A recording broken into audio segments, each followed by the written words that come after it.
cost, it doesn't matter. There's no airspeed.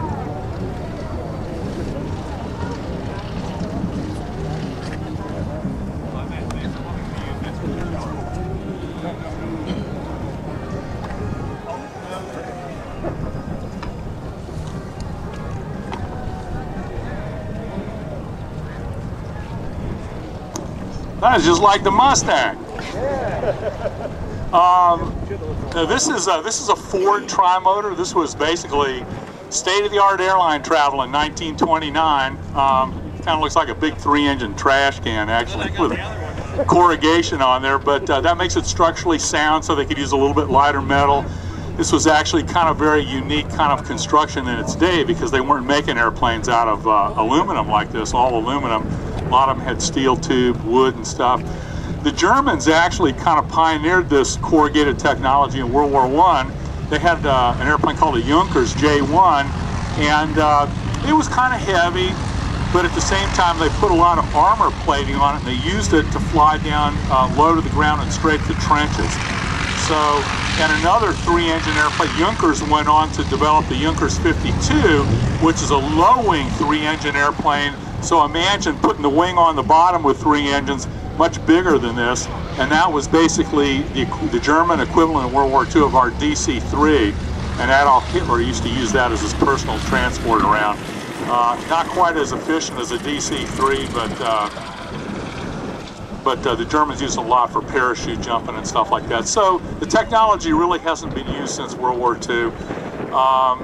This airplane, they had something that was very unique. They used to promote this, the airline, and one of them was, you got to remember, after World War I, there was a lot of pilots and surplus airplanes available.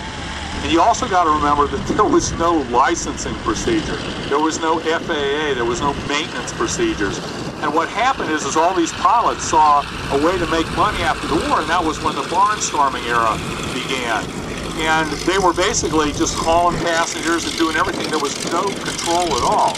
Well, as you can well imagine, a lot of these wood fabric airplanes, as time went on, became maintenance issues, and they started having accidents.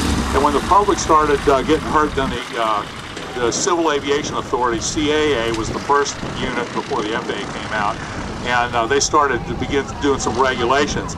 Well, Ford, Henry Ford, and this was the Ford that put the money behind this airplane, he saw the future of aviation, commercial aviation and air travel. And he actually, you know, wanted to promote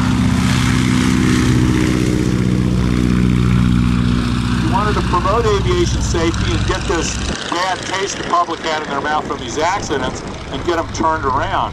So he started what they called the Ford Air Tours, and it was based on reliability, you know, estimated time on arrival, you know, making your time and that kind of stuff. And a Ford Trimotor never won it, but they did these things for, I don't know, probably 4 or 5 years, I think. I don't know exactly, but they did it for a number of years. And they used to haul Ford auto parts in these things around and stuff. But one of the things that they did to promote something that was kind of unique, and if you remember back in that golden age era, everybody was trying to outdo everybody and come up with some kind of a headline grabber. Well, what these guys did is they came up with a plan, and this was completely unique. And you got to remember, people were still riding horses, they were still taking buggies, and their train was the main way to travel. And there was not a road system for the cars really to go anywhere long distance with any efficiency. So what Ford did is he came up with these guys came up with a plan, some air transport, transatlantic, transair transport, or whatever, TAT. And they came out with this thing. It's called Coast to Coast in 40. I know it's on the airplane, but I can't read it from here.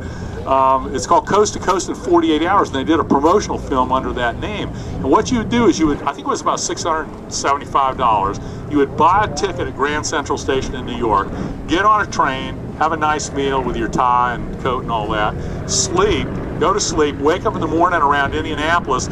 They would take you in a special car towed by, or a coach towed by a car to the airport. You jump in a Ford Trimotor and you would fly all day to like about Wichita, Kansas, whereupon you would be taken to a train station. You would go all night on the train, wake up in about Clovis, New Mexico the next morning, buy some trinkets from the Indians, and then you would fly all day, and before the sun went down, you'd end up in Los Angeles.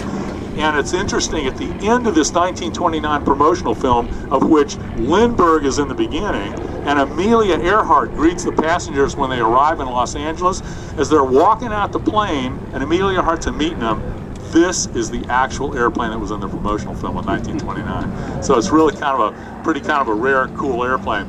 This is actually my second Ford Trimotor. I had another one in Miami, got crunched in the hurricane in '92. It's being rebuilt up in South Kalamazoo, Michigan, and it's going to be unbelievable when it gets done. I don't know if you noticed, but the pilots in this airplane can stick their arms out the side window. You can't do that in a 747. And my other airplane is going back to where it was original, and the passenger windows actually slide back. And we're going to put a little wooden toilet in the back and all that. And both of these airplanes, to give you an idea of how airline travel has progressed over the years, I flew out to California. The first one I bought in Los Angeles, and I flew to Miami. The second one I bought in around San Francisco, and I flew back to here. And it took me about 4.5 hours to go out nonstop on the airliner. It took me 4.5 days to get home, both trips. The first one does about 80 miles an hour. This one has a little bit bigger engines. It goes about 90. You know, we pretty much stay low to the ground, read the road signs, and you know, just have a grand old time. Does anybody have any questions about the Ford Trimotor?